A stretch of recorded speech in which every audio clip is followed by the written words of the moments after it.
Hello to all, welcome back to my YouTube channel. You're here with at the rate Medical Roshni Khan. So as I told earlier that we will study anatomy together. So here I am with my first video of anatomy, that is skeleton. And I also want to say sorry to those students who were texting me about, ma'am, why are you not uploading your videos?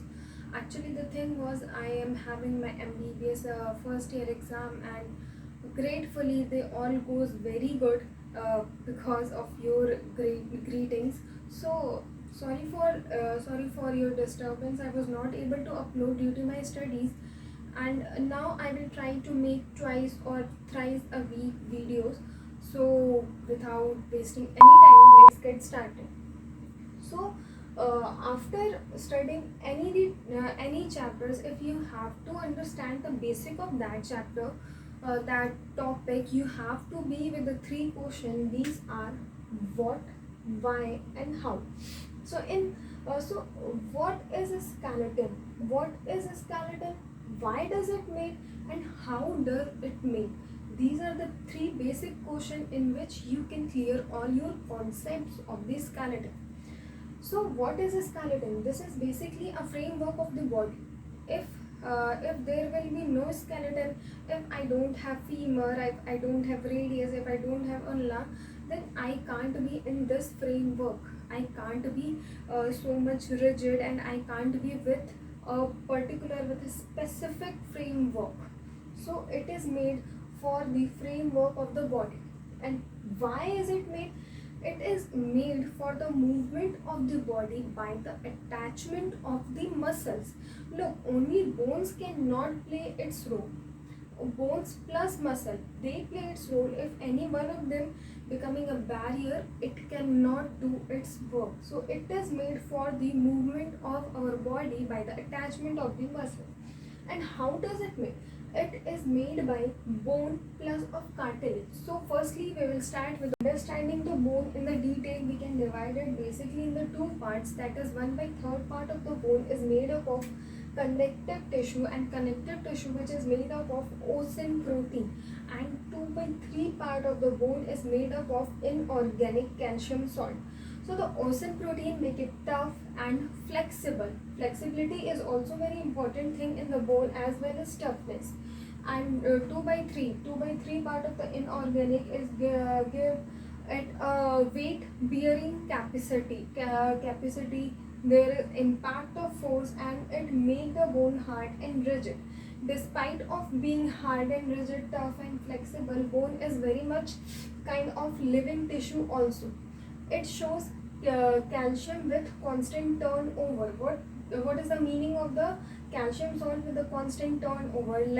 Look, if this is blood, and this is our bone, so you know very well that there is presence of the calcium in both in blood and in bone also. So if the level of the calcium goes down in the blood, so bone will provide calcium to the blood. And if the level of the calcium goes down in the bone, so the blood will provide calcium to the bones. This is very much importance of the balancing of the calcium. So it will not be in that case of that fruitful movement if there is imbalance between the calcium. So this process is vice versa. That's why we are using here with constant turnover. This is a cycle which goes on and on. This is a vice versa process. So as the bone is a living tissue, so this is considerable that it will be highly vascular. And our bone contains the second highest regenerative power. The first highest regenerative power is of our blood. And also, as a living tissue, bone also show disuse, atrophy, and overuse hypertrophy. Look, what is the meaning of the disuse atrophy? Disuse atrophy is if something is not in use for a long time, it will not be able to work that much efficiently. It will stop working. This is disuse atrophy.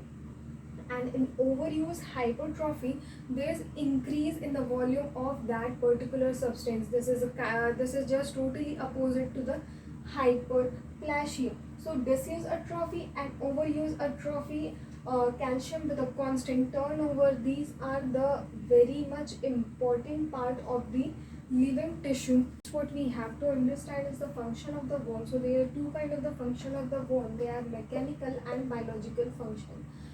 In the mechanical function, the bone do the function of protection, like our skull bone protect our brain, thoracic cage protect our lungs, and in the same way vertebral column protects our spinal cord.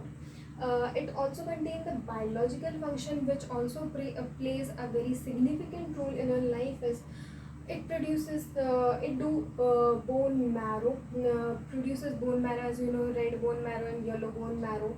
It produces reticuloendothelial cells, and it also produces nasal pharyngeal cavity.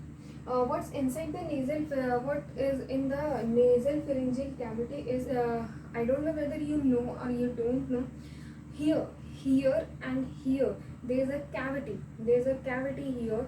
So whenever we got viral fever or whenever we got cough, so the fluid come inside these cavity, and because of that timbre of our voice will get affected. Reticuloendothelial cells have two functions. First one is phagocytosis. It do phagocytosis of the cells, and it also provide the immune response. As I told about the function of the reticuloendothelial cell and nasal pharyngeal cavity, we have to consider the bone marrow in detail also. So there are two kinds of the bone marrow: red bone marrow and yellow bone marrow. Yellow bone marrow, what it do is it simply stores the fat, but the red bone marrow, it produces hematoendopoietic cells which continuously produce RBC, WBC and platelets. So red bone marrow will be, if we will draw the structure of a long bone, so red bone marrow will be there. Red bone marrow will be at the corners, and yellow bone marrow will be present at the center. So with yellow bone marrow will be present at the center. So with that much knowledge in this video, stay tuned. In the next video we are going to study about the shape of the bone on different bases. How can we determine the shape? So stay tuned, and thanks for watching.